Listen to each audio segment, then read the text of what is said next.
वालेकुम फ्रेंड, उम्मीद करता हूँ आप खैरियत से होंगे। अगर किसी के बालों में खुश्की और डैंड्रफ वगैरह की कोई प्रॉब्लम आ रही है या इस प्रॉब्लम की वजह से बाल कमज़ोर हो रहे हैं और झड़ रहे हैं, मुख्तलिफ़ किस्म की कॉस्मेटिक प्रोडक्ट जैसे कि शैम्पू और ऑयल वगैरह को इस्तेमाल करने के बावजूद भी आपकी डैंड्रफ का मसला हल नहीं हो रहा, तो आज की वीडियो को लाजमी देखिएगा।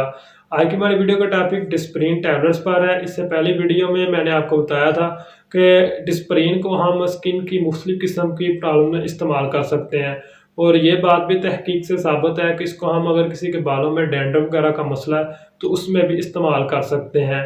डिस्प्रिन में मौजूद एसिटाइल सैलिसिलिक एसिड जिसका डैंड्रफ वगैरह की प्रॉब्लम में बहुत ही अच्छा रिजल्ट है। इसके अलावा भी कुछ साल्ट्स हैं जिनका डैंड्रफ में बहुत ही अच्छा रिजल्ट है। इसी वजह से सैलिसिलिक एसिड मुख्तलिफ़ किस्म के शैम्पू वगैरह में कह लें कि एज ए इंग्रेडिएंट के तौर पर भी पाया जाता है, लेकिन जिन लोगों के शैम्पू में सैलिसिलिक एसिड मौजूद नहीं होता तो उनमें डैंड्रफ आने के चांसेस ज़्यादा हो सकते हैं।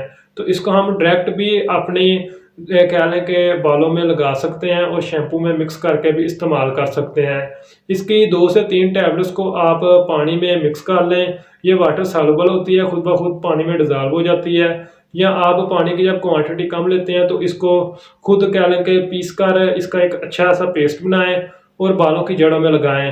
अगर शैम्पू में आप इस्तेमाल करना चाहते हैं तो उसमें भी आप मिक्स करके इस्तेमाल कर सकते हैं। इसको बालों में लगाने के बाद 30 सेकंड तक छोड़ दें और इसके बाद अपने बालों को वॉश कर लें, और बहुत ही हैरानकुन रिजल्ट देखेंगे। अगर किसी को खुश्की वगैरह का मसला है, डैंड्रफ वगैरह की प्रॉब्लम्स हैं, इन तमाम में इसके बहुत ही अच्छे रिजल्ट्स हैं। उम्मीद करता हूँ आज की वीडियो आपको पसंद आई होगी। वीडियो को लाइक कीजिए। शुक्रिया।